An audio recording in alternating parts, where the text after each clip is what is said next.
Hello student, आज हम लोग क्लास 10th का एक क्वेश्चन पेपर करेंगे। जहाँ पे भी आप देख रहे हैं 2 आवर्स का है और इसमें सारे क्वेश्चंस आपको सेक्शन वाइज करने हैं। तो चलिए मेरे साथ इस क्वेश्चन पेपर को सॉल्व करते हैं। फर्स्ट है identify the basic salt from the given compound.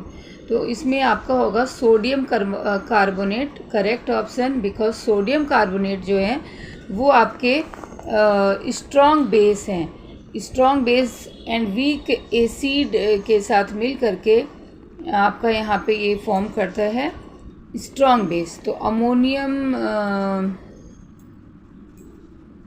Sodium carbonate is a basic salt. Ammonium chloride जो है वो एक एसिडिक सॉल्ट है, बिकॉज ये स्ट्रॉन्ग एसिड फॉर्म करता है जब भी रिएक्ट करता है। And sodium nitrate and potassium chloride, ये दोनों आपके न्यूट्रल सॉल्ट हैं, because formed a strong acid and strong base. ये दोनों ही स्ट्रॉन्ग एसिड भी फॉर्म करते हैं और स्ट्रॉन्ग बेस भी, दोनों ही बनाते हैं, इसलिए आप इसको न्यूट्रल में लोगे। अमोनियम क्लोराइड को आप स्ट्रॉन्ग एसिड में लोगे, बिकॉज ये स्ट्रॉन्ग एसिड बनाता है रिएक्शंस में। And ammonium sodium carbonate basic salt बनाते हैं। यहाँ पे ये जब रिएक्ट करते हैं एसिड एंड बेस, तो ये स्ट्रॉन्ग बेस बनाते हैं, इसलिए आप बेसिक सॉल्ट सोडियम कार्बोनेट का ऑप्शन चूज करोगे। नेक्स्ट है कि Anand took 4 colourless solution PQRS and perform the following test and conclusion इस तरह से उनके पास आया हुआ है। तो आपको यहाँ पे बताना है कि कौन सा ऑप्शन राइट होगा। देख लेते हैं पहले हम लोग। मिथाइल ऑरेंज, P के साथ colour no change in a colour. एंटॉन्स red no change in a colour. R के साथ no change in a colour. इस तरह से फेनोफेथनिल का दे रखा है, रेड लिटमस का दे रखा है और ब्लू लिटमस का भी ऑप्शंस दे रखा है। अब आपको यहाँ से देखना है, अब आप चेक कर लो, आपने यहाँ पे हमारे 4 इंडिकेटर हैं, तो कौन सा एसिड के साथ क्या कलर देता है और बेस के साथ क्या कलर देता है ना। तो हमारे यहाँ पे दे रखे हैं वही लिटमस पेपर का दे रखा है, फेनोफेथनिल, मिथाइल ऑरेंज। तो both P and S are salt solution, ये होगा both Q are basic solution. Q acid है, S बेस है, P एसिड है, S बेस है। इसके लिए आपको इसके रिएक्शंस याद करने पड़ेंगे कि मिथाइल ऑरेंज एसिड के साथ क्या कलर चेंज कर रहा है या no change in a colour. Okay, अगर एसिड के साथ no change in a colour है तो P ऑप्शन आपका राइट हो जाएगा। तो चलिए इसको चेक कर लेते हैं। इसमें आपका जो करेक्ट आंसर होगा, मिथाइल ऑरेंज आपके एसिड के साथ टर्न्स रेड करते हैं, ठीक है। तो Q आपका एसिड हो जाता है और बेस के साथ no colour in no change in colour करते हैं। तो इसमें इसके अकॉर्डिंग टू आपका ऑप्शन देखो, Q is acid, S is a base, तो आप C ऑप्शन लोगे। नेक्स्ट क्वेश्चन करते हैं। आपका C ऑप्शन होगा। A student notice that bread kept out has a green coating over it after few days and what explains the reason for the student observation. The oils in the bread reduce and cause the change in the color.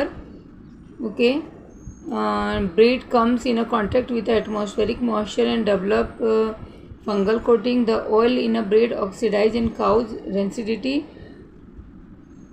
And D comes in a contact with atmospheric nitrogen and a layer deposit over it. तो यहाँ पे आपको correct answer देना है ABC D में। तो देखिए assertion and reason के क्वेश्चन है। 1 क्वेश्चन जो 1 मार्क्स से select any one of the following option to answer the following question. Both A and R are true, R is a correct explanation, ये हम देखेंगे। तो इस तरह हमारे 4 ऑप्शन हैं, इन चारों में से आपको देखना है इन 4th एक्सप्लेनेशन को रीड करते हुए कि क्या हमारा करेक्ट है और क्या हमारा रॉन्ग है। देखिए इसमें है आपका कि फर्स्ट जो ऑप्शन दे रखे हैं कि क्या रीजन है कि उसमें ग्रीन कोटिंग हो गई है ना, ब्रेड के ऊपर ग्रीन कोटिंग के क्या रीजन है। तो फर्स्ट दे रखा है कि bread comes in a contact with atmospheric moisture and develop green fungal first है oils in the bread reduce the causes the. तो जो ब्रेड में ऑयल होते हैं उसकी वजह से वो कह रहे हैं कि ग्रीन कोटिंग है। तो कभी भी ये पॉसिबल नहीं है बिकॉज ऑयल रिडक्शन में ग्रीन कोटिंग नहीं होती है। तो आप ए ऑप्शन गलत लोगे। ब्रेड जब भी एटमॉस्फेरिक मॉइस्चर के कांटेक्ट में आता है, मॉइस्चर जो भी है एटमॉस्फेयर में, एंड डेवलप कर लेता है फंगल कोटिंग, तो this is a right option because जब भी ये उसके कांटेक्ट में आता है ना एटमॉस्फेयर में जो भी मॉइस्चर वाटर है, तो उसके फंगल कोटिंग हो जाती है जो ग्रीन कलर की होती है। तो ये आपका बी ऑप्शन राइट है। The oil in a bread oxidise and cause rancidity. जो ऑयल हो गया ब्रेड में वो आपके ऑक्सीडाइज हो गए और ग्रीन कलर हो गए। तो नहीं, रेंसिडिटी क्या होती है? रेंसिडिटी अफेक्ट करती है स्मेल को और टेस्ट को, और यहाँ पे भी ग्रीन कलर नहीं होता है।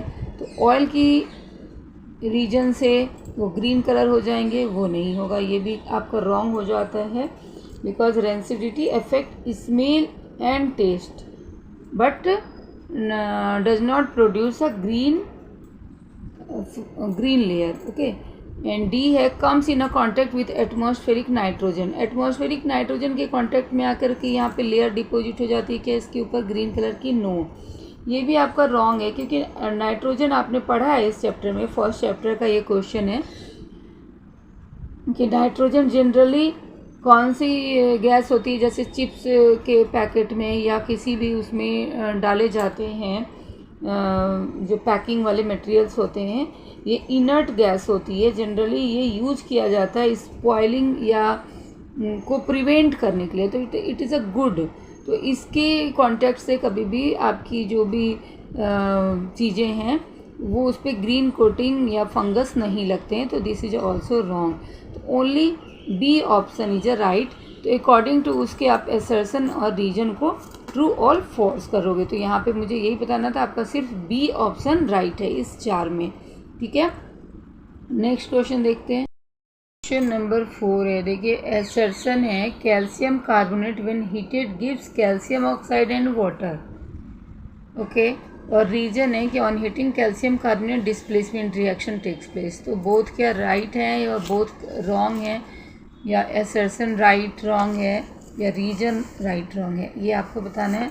तो देखिए ये तो बहुत ही बेसिक है आपका फर्स्ट चैप्टर का कि कैल्शियम कार्बोनेट जब भी हीट होता है तो क्या प्रोडक्ट बनाता है? कैल्शियम कार्बोनेट जब आप हीट करते हो इसको तो calcium oxide plus CO2 gas देते हैं। ठीक है, कार्बन डाइऑक्साइड गैस। ये बहुत ही जनरल रिएक्शन है और यहाँ पे देख रहे हो आप ये डिकम्पोजिशन रिएक्शन है। तो फर्स्ट है कि आपका असर्शन भी रॉन्ग है। There is a given that gives calcium oxide and water, there is no water, calcium oxide and carbon dioxide gas and this one is not a displacement reaction, this is a decomposition reaction. Okay, so both are wrong and reaction is a this way. Okay, next question है आपका question number 5। 4 questions 1 marks के हैं, यहाँ पे 4 questions हैं। देखिए ये following diagram को आपको केयरफुली देखना है और प्रोसेस बताना है। इस डायग्राम में क्या हो रहा है, नेम ऑफ द केमिकल्स बताने हैं एक्स एंड वाई के, और इलेक्ट्रोड्स बताने हैं। Chlorine hydrogen gases will escape and write the balance chemical equation for the above process soon. तो ये अगर आपने अभी एसिड बेस पढ़ा है तो ये एसिड बेस के चैप्टर से है and this is a chloro alkali process, जिसमें आपने देखा है क्लोरो एल्कली प्रोसेस। आपको मैं 1 मिनट दिखा रही हूँ, तो देख सकते हो आप यहाँ पे कि ये क्लोरो एल्कली प्रोसेस आपके एसिड बेस से दिया गया है। NCERT बुक पेज नंबर 30 पे आप देखो, यहाँ पे क्लोरो एल्कली प्रोसेस क्या है आपकी, जब भी sodium chloride, aqueous sodium chloride है ना, जिसको आप ब्राइन कहते हो, रिएक्ट करते हैं, डिकम्पोज होते हैं, तो आपके sodium hydroxide, chlorine gas and hydrogen gas liberate होती है। इसको आप क्लोरो एल्कली प्रोसेस कहते हो। तो सेम यही डायग्राम आपके उसमें दे रखा है तो इनडायरेक्टली आप देखो कभी भी क्लोरो एल्कली प्रोसेस नहीं पूछेंगे, इस तरह से ही पूछेंगे। तो आप यहाँ से देखो ये ब्राइन हो गया, ये कॉन्सेंट्रेटेड NaOH हो गया, तो ये आपका X क्या हो गया, ब्राइन हो गया, और ये आपका NaOH हो गया, और ये क्लोरो एल्कली प्रोसेस है। फर्स्ट और सेकंड के आंसर हो गए। अब इसमें electrode, to which electrode chlorine and hydrogen gas will appear, तो किस इलेक्ट्रोड पे क्लोरीन गैस अपीयर हो रहे हैं और किस पे हाइड्रोजन गैस। तो यहाँ पे भी आप देख लो, क्लोरीन गैस आपका एनोड पे है, हाइड्रोजन गैस कैथोड पे है, तो वो आंसर भी आपने कर दिया। Write the balance chemical equation of the ever process, तो balance chemical reaction chloro alkali process का आप यहाँ लिख दोगे 2NaCl प्लस 2H2O, ये मैंने बैलेंस भी कर दिया है। बट जनरली आपको यही याद रखने होते हैं कि सोडियम क्लोराइड, जब एक्वस सोडियम क्लोराइड में इलेक्ट्रिसिटी फ्लो की जाती है तो हमारे 3 चीज़ें प्रोड्यूस होती हैं। फर्स्ट चीज़ है sodium hydroxide, NaOH, chlorine and hydrogen gas, ये 2 गैस यूज होते हैं, लिबरेट होते हैं, और this is known as the chloro alkali process. तो इस तरह से 4 मार्क्स के 1 स्टेप बाय स्टेप में आपसे chloro alkali process acid and base से पूछा गया। नेक्स्ट क्वेश्चन नंबर हम लोग 6 लेते हैं। Yes, question what happens when gypsum is heated this kelvin, right the balance chemical reaction and give 2 uses of compound form. जब भी आप जिप्सम को हीट करते हो तो आपका POP फॉर्म होता है, ठीक है। ये भी आपके एसिड एंड बेस से बहुत बेसिक क्वेश्चन है इस स्टार्टिंग में। देखिए 6 का रिएक्शन आप क्या लिखोगे, यहाँ पे POP का फॉर्मेशन आपके पेज नंबर 32 में दे रखा है एसिड बेस में। On heating gypsum at this kelvin it loses water molecules and becomes a calcium sulphate hemihydrate CaSO4 half H2O, जिसको आप POP कहते हो। तो आपके इस क्वेश्चन में क्वेश्चन नंबर 5 का आपको POP का ही फॉर्मेशन लिखना है। तो ये POP का आप लिख दो, calcium sulphate CaSO4 into 2H2O, okay. Gypsum को जब आप 373 पे केल्विन पे हीट कर रहे हो तो you get a CaSO4 into half H2O, it is known as the POP, plaster of Paris, plus 1.5 H2O आपके लिबरेट हो जाते हैं, अलग हो जाते हैं। तो this is the correct reaction for the POP। और POP के 2 यूज आप यहाँ पे लिखोगे। POP का फर्स्ट यूज है आपके मेडिकल में, जो बोन फ्रैक्चर या किसी तरह के फ्रैक्चर में POP यूज़ करते हैं, ओके। एंड सेकेंड यूज आप लिख लोगे creating false ceiling in a wall plastering, ठीक है। और एक बोन वाला तो मैंने आपको, ये कॉमन यूज है, बोन फ्रैक्चर या किसी तरह के फ्रैक्चर में POP का यूज है। नेक्स्ट क्वेश्चन लोग देखते हैं, question number 7। On heating powder of A copper nitrate in a boiling tube, copper oxide and brown gas is formed. Write a balanced chemical equation for the reaction and identify brown gas and find out the type of reaction. देखिए ऐसे questions जो हैं ये आपके chapter 1 से हैं। यहाँ पे बहुत सारे रिएक्शंस हैं कि आपके जो भी कंपाउंड हैं वो उसको हीट करते हैं या किसी के साथ रिएक्ट कर रहे हैं तो क्या चीज़ें फॉर्म्ड हो रही है। तो ये चीज़ें तो आपको प्रैक्टिस से आएंगी, बट ये क्वेश्चंस अभी हम लोग लेते हैं। तो आप फर्स्ट एक्सरसाइज की बहुत अच्छे से प्रैक्टिस करो कि किस चीज़ों को हम लोग हीट करते हैं तो हमें क्या प्रोडक्ट मिलता है, बिकॉज प्रैक्टिस ये ऐसे क्वेश्चंस आपको करने में बहुत ही मुश्किल आएगी, आप नहीं कर पाओगे, ठीक है। तो यहाँ पे कॉपर नाइट्रेट को जब भी हीट करते हैं तो ये डिकम्पोज होकर copper oxide and nitrogen dioxide हमें देता है।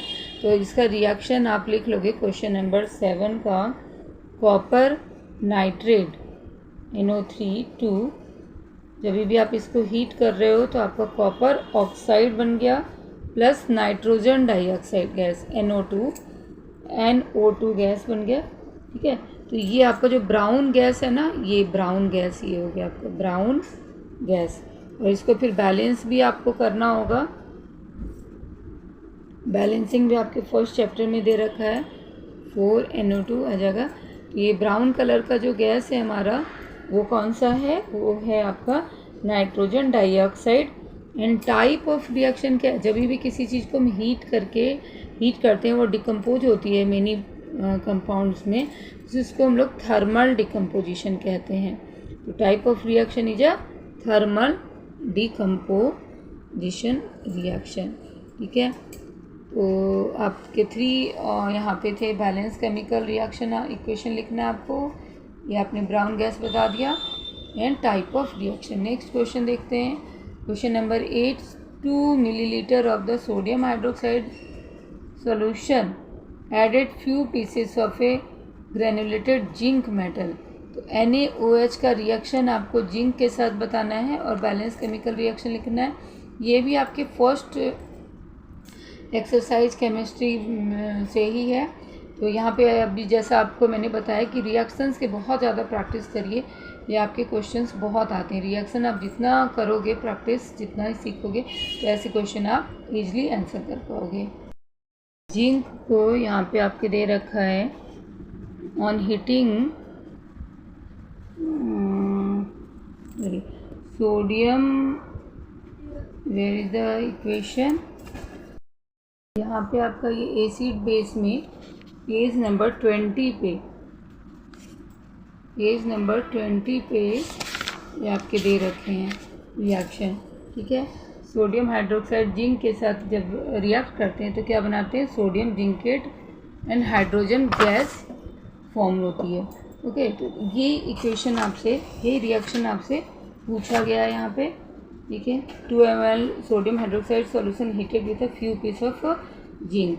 तो अगर आप पूरे बुक को ध्यान से पढ़ोगे तो आप इसका आंसर कर सकते हो। तो रिएक्शन आप क्या लिखोगे, Zn zinc plus 2NaOH, NCERT के पेज नंबर 20 पे है।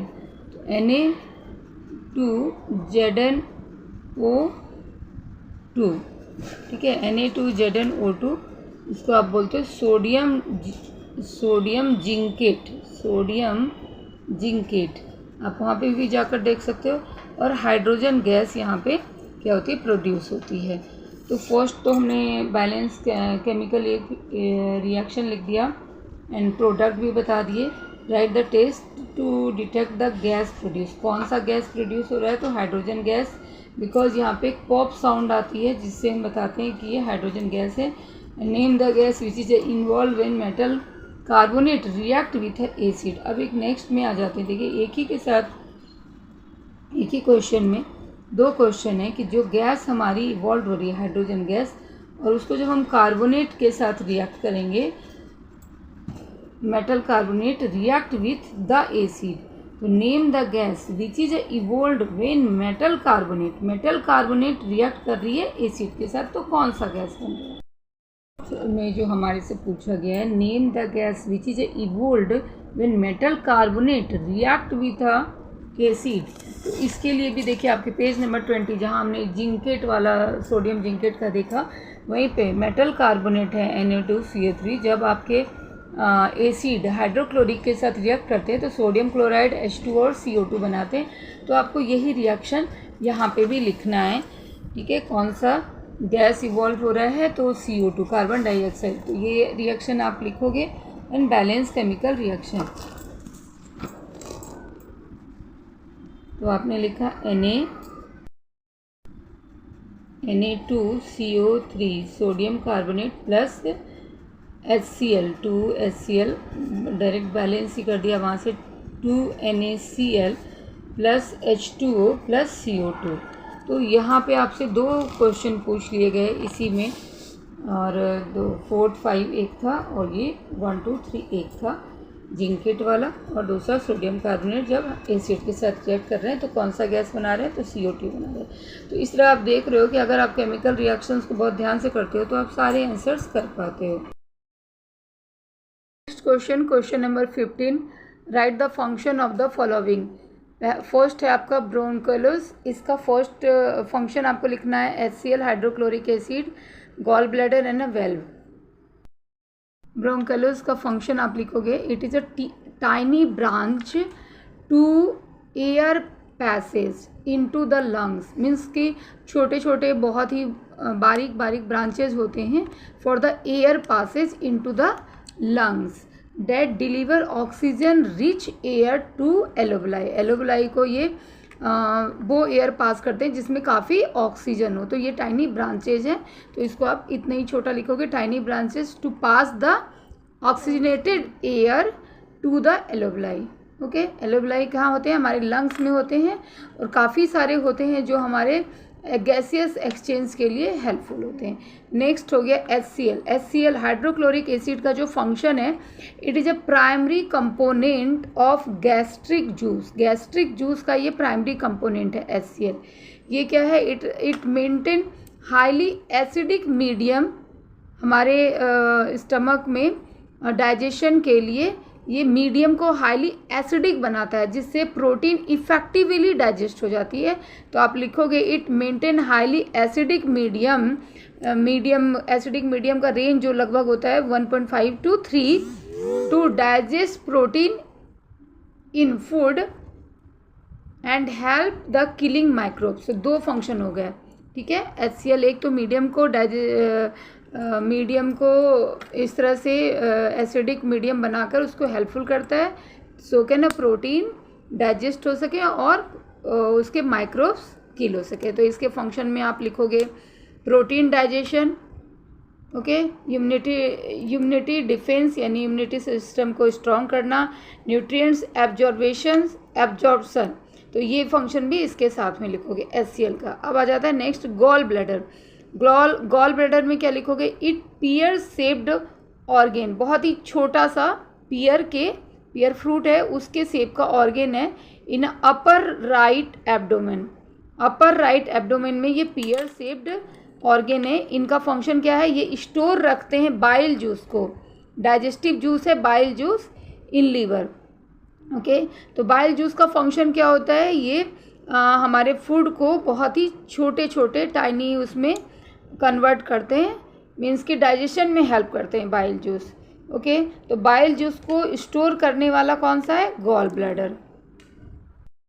Function of a valve, it is a flap like structure. Flap जो खुलते हैं बंद होते हैं इस तरह से, है ना, flap like structure that act as a one way door to ensure fluid आपके ब्लड हो गए और लिम्फ हो गए to flow in a one direction. तो वन डायरेक्शन में फ्लो हो सके, इसके लिए आपका फ्लैप एक स्ट्रक्चर है जो वन वे डोर के जैसे एक्ट करता है। जैसे हम लोगों ने ऑक्सीजनेटेड ब्लड को जाने देना है, डीऑक्सीजनेटेड ब्लड को आने देना है, तो एक ही रास्ता है, one way direction, okay. Next question है question number 16। Give 1 point of difference between blood and a lymph. And question number इसका फिर सेकंड हो जाएगा, while double circulation necessary and level diagram of excretory system and level left urethra and right kidney, ठीक है। तो इसका तो diagram डाल दूंगी इसमें। ब्लड में आप लिखोगे क्या है? Blood is a red contain RBC, flow in a close system, close circulatory system होता है ब्लड में। लिम्फ में लिखोगे colourless, flow through lymphatic system, एक डिफरेंस। It moves rapidly in a circular motion, transport oxygen, oxygenated blood होते हैं, deoxygenated blood होते हैं, transport oxygen and CO2 nutritions and water, okay. और लिम्फ, इसमें लिम्फ में लिखोगे it moves slowly in a single direction to help immunity response drawn to tissue fluid absorb fat from a intestine, okay. तो ये बहुत ही slowly move करता है one direction में, और इम्यूनिटी के लिए खास कर ये होते हैं, इम्यूनिटी जो हमारा है उसको स्ट्रॉन्ग रखने के लिए, ओके। तो ये 2 आप यहाँ से इसका डिफरेंसेस लिख लोगे। क्वेश्चन है why double circulation is a necessary in human, है ना। तो इसमें आप यही लिख सकते हो डबल सर्कुलेशन ह्यूमन बींग्स में किस तरह से होता है कि why it is a necessary. तो आप लिखोगे a circulatory system in which a blood travels twice through the heart in a one complete cycle, okay, of the body is called double circulation. In a human circulatory system, primary pathway of the blood from the heart to rest of the body and back to the heart, ये systematic circulation है. There are two type of circulation, pulmonary and systematic. तो ये regulatory होते रहते हैं. Systematic circulation heart to rest of the body and a rest of the body to heart, systematic, and pathway of the blood from the heart to lungs and back to heart is called the pulmonary circulation. So these two types of circulation taken together make double circulation. The double circulation necessary to supply oxygenated blood to the whole body except lungs. lungs में नहीं जाता, lungs से तो ये oxygenated होकर आते हैं ना.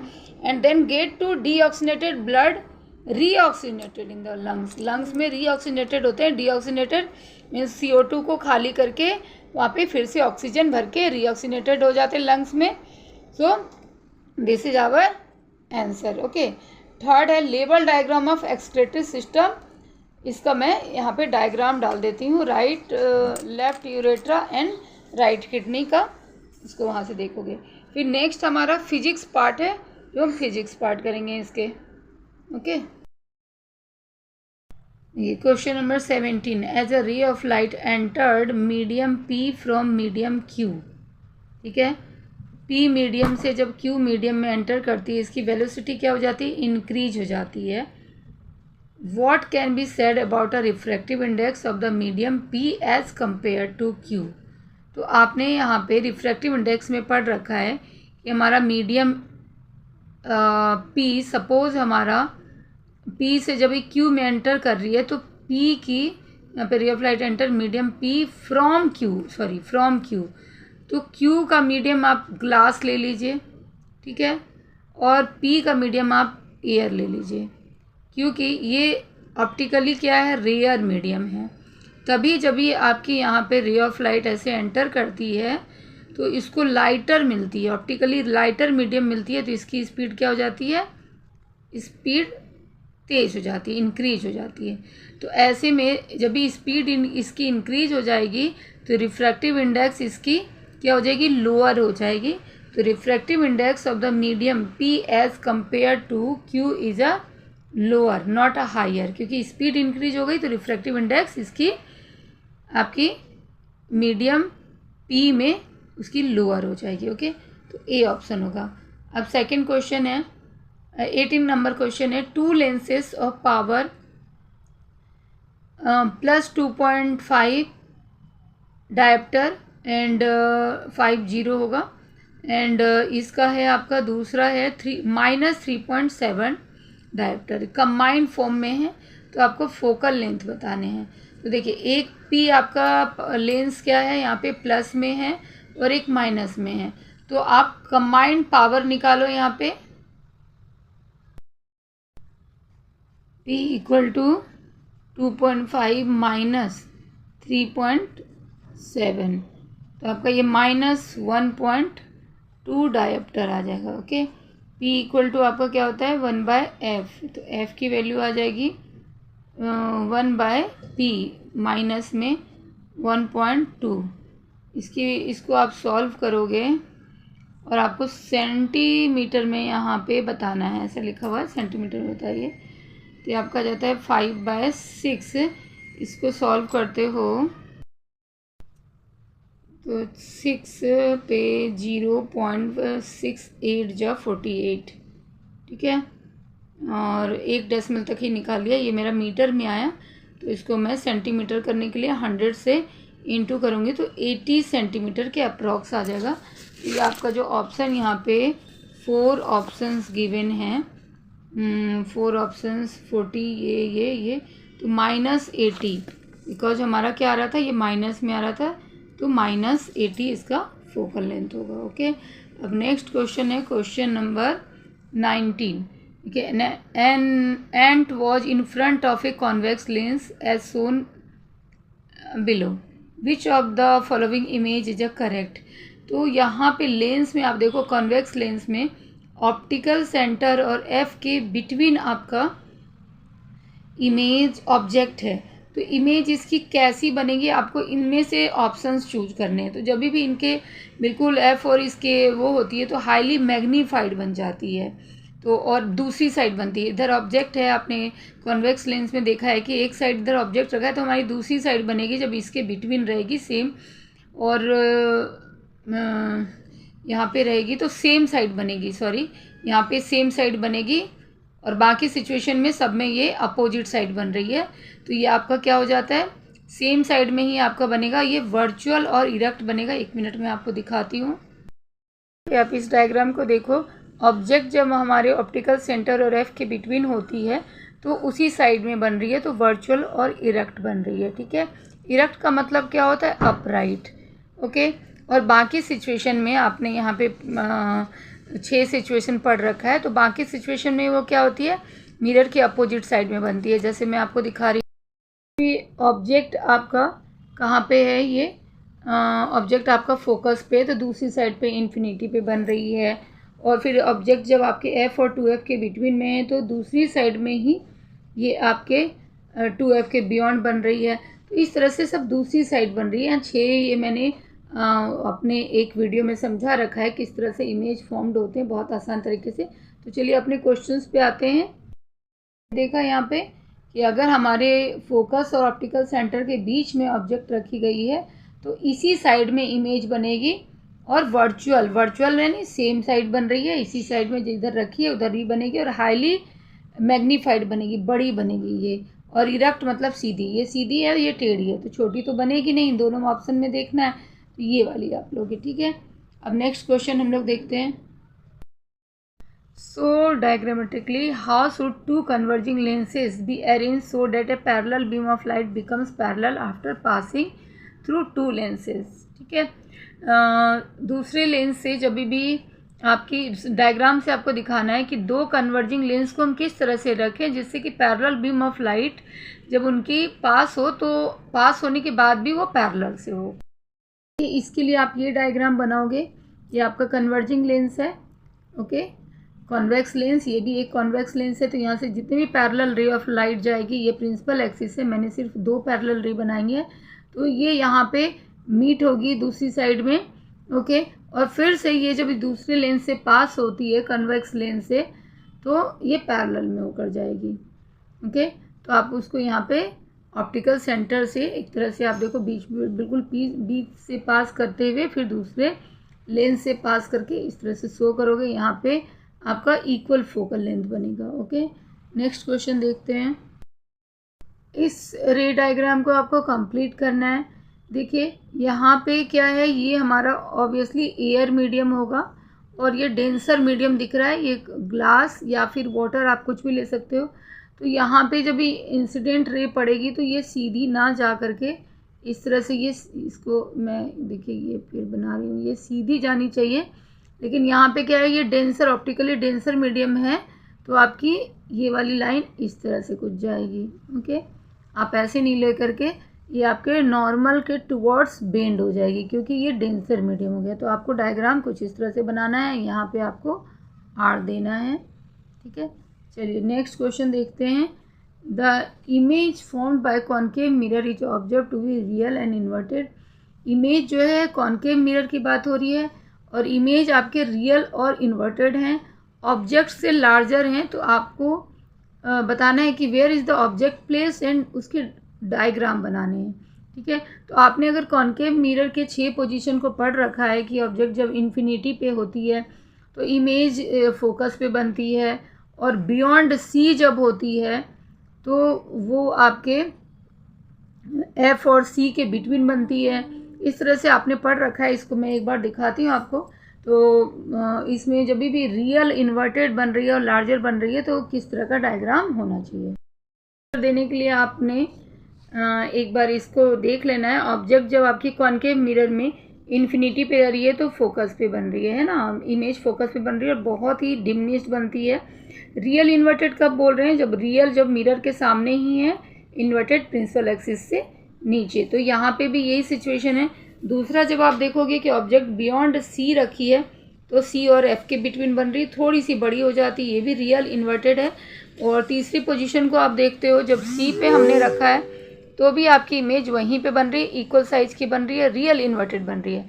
लेकिन लार्जर कब होगी, जैसे ही हम सी से आगे ऑब्जेक्ट को रख देते हैं, जो आप देख सकते हो इसमें ऑब्जेक्ट को कहाँ पे रखा है, सी और एफ के बिटवीन में रख दिया ऑब्जेक्ट को, तो इमेज अब जा करके मैग्नीफाइड हो जाती है, बड़ी बन जाती है और रियल इन्वर्टेड ही रहती है।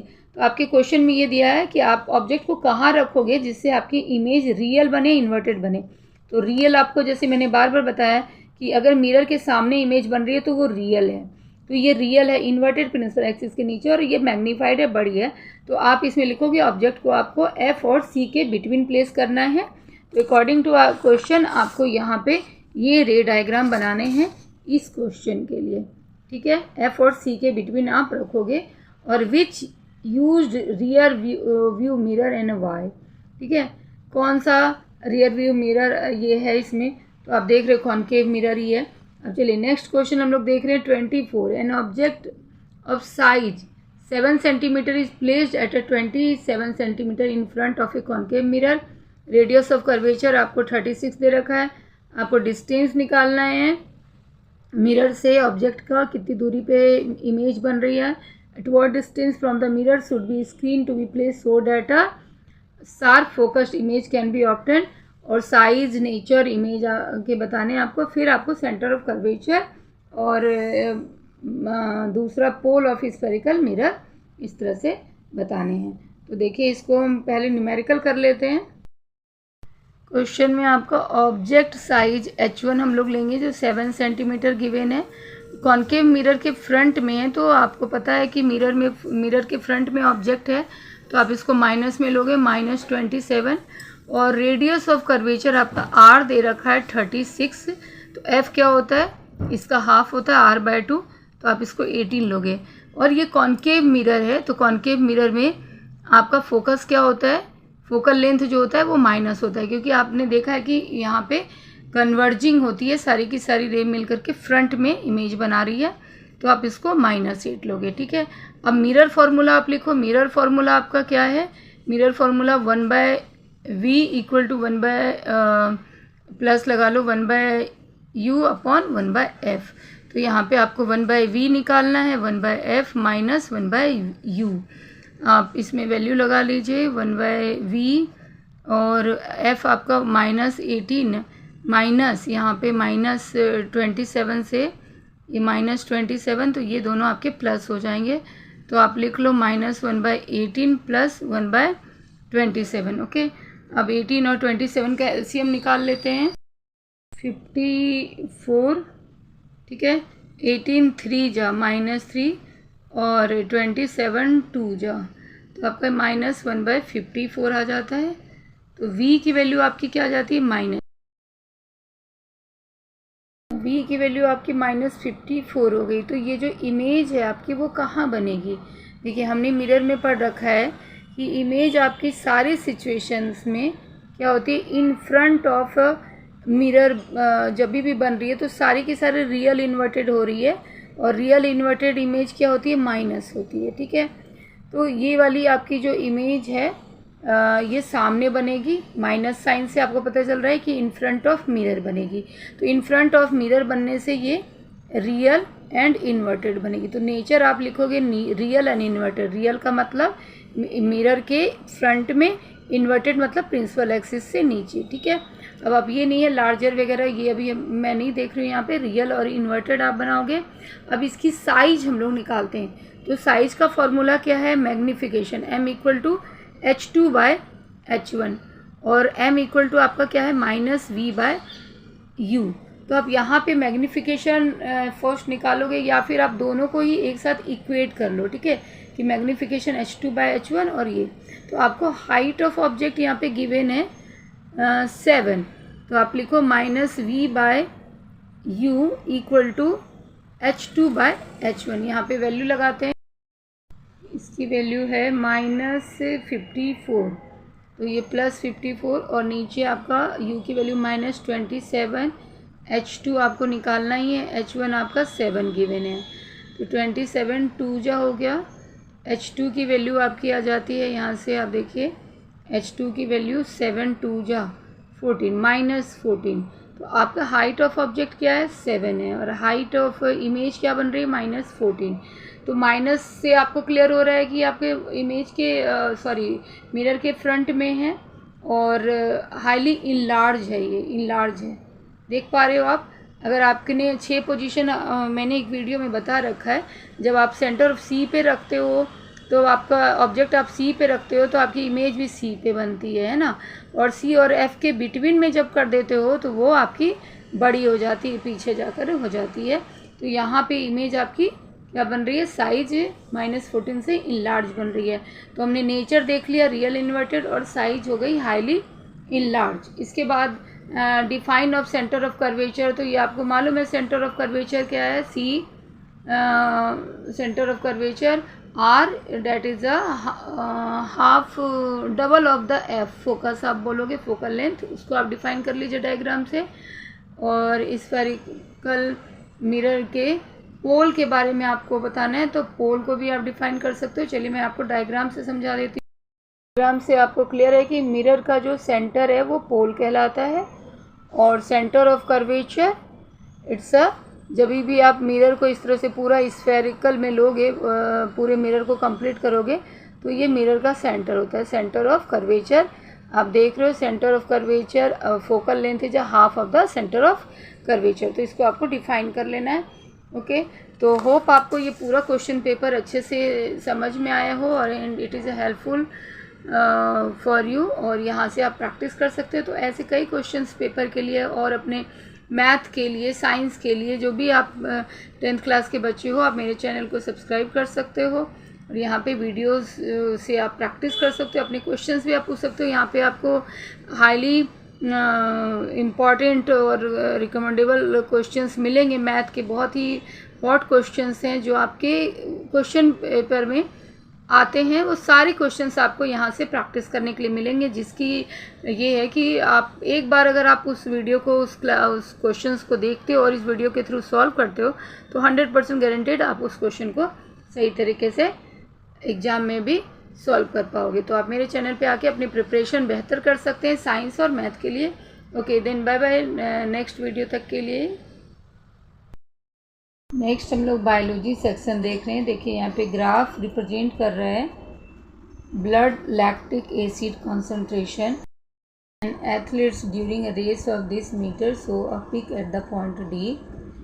इस तरह से आपको दिए गए हैं यहाँ पे। तो lactic acid production has occurred in athletes while running the 400 metre race, which of the following explain this event. तो बहुत ही सिंपल है, इसे क्वेश्चन को डिटेल में दिया गया है, बट आपको पता है आपने एरोबिक एनारोबिक रेस्पिरेशन पढ़ा है।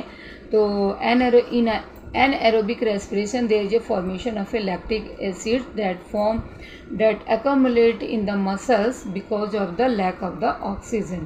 तो जब भी रनिंग पीरियड में क्या हो जाएगी कि उसकी एथलीट्स की ऑक्सीजन इनटेक कम हो जाएगी तो वहाँ पे लैक्टिक एसिड फॉर्म होंगे।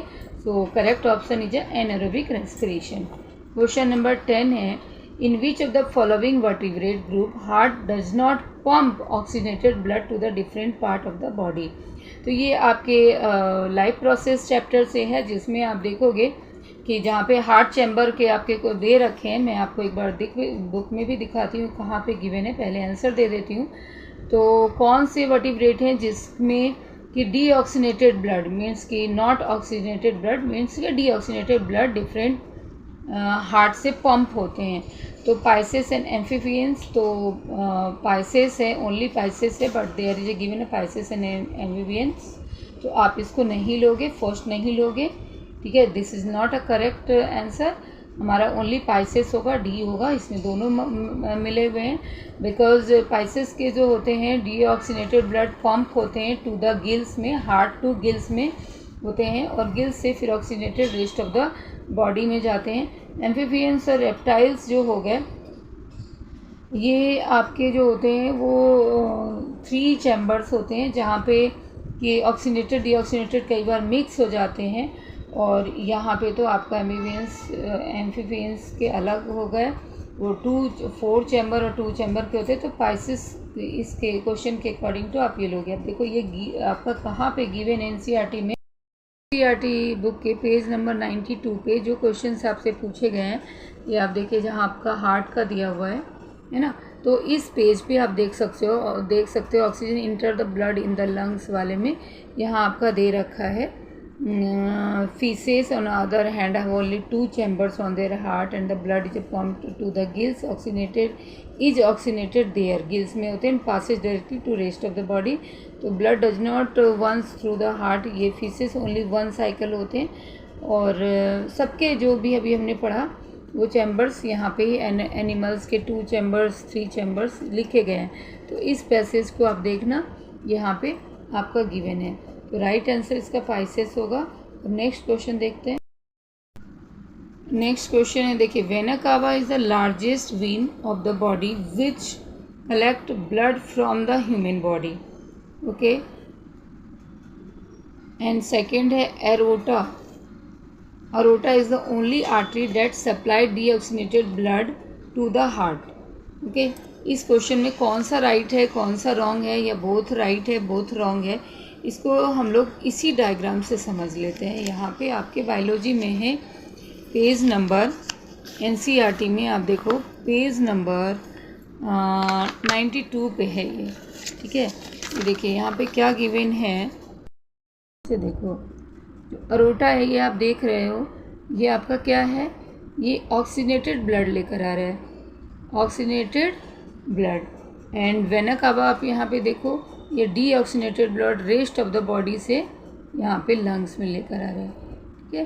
तो इस डायग्राम को आप देखो, वेना कावा यहाँ पे जो आपका है कि वो ह्यूमन बॉडी से डीऑक्सीजनेटेड ब्लड को लेकर लंग्स में आ रहा है। तो ये आपका क्या होगा, लार्जेस्ट वेन है ये। तो यहाँ पे ऐसा, और एरोटा ऑक्सीजनेटेड लेकर जा रहा है। तो इसको ही देखकर रेफरेंस में कहीं पे आपके बुक में लिखा भी है, तो उसके अकॉर्डिंग टू आप देखो vena cava is the largest when of the body which collect blood from the human body. तो ये आपका क्या हो जाएगा, ये आपका राइट होगा, क्योंकि आप यहाँ देख रहे हो वेना कावा क्या कर रहा है, कलेक्ट कर रहा है, यहाँ से ये कलेक्ट करके ह्यूमन बॉडी से यहाँ लेकर आ रहा है, और आर्टरी सप्लाई कर रहा है ऑक्सीजनेटेड ब्लड को, और सॉरी अरोटा।